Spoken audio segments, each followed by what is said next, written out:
Term from Florida. Thank you, Mr. Speaker. I rise today to support H.R. 957 and yield myself as much time as I might consume. The gentleman is recognized. Thank you. I also urge my colleagues to support this bill, H.R. 957, the Green Energy Education Act of 2009, introduced by my distinguished colleague, Mr. McCall of Texas.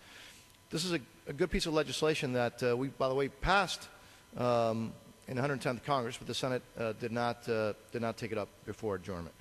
Simply put, this measure encourages the Department of Energy to work with the National Science Foundation to help develop the next generation of engineers and architects to work effectively together to produce buildings that incorporate the latest technology and green, energy efficient technologies.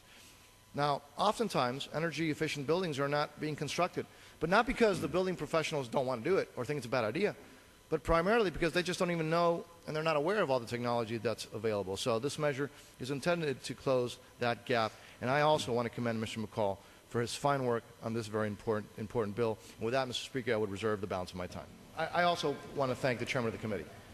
The chairman of the committee is always willing to work with all members of his committee to make sure that he gets the finest legislation possible. He goes through the regular process.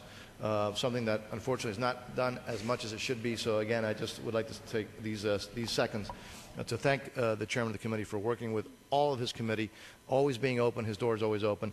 And with that, Mr. Speaker, I would yield back the remaining part of our time. The gentleman.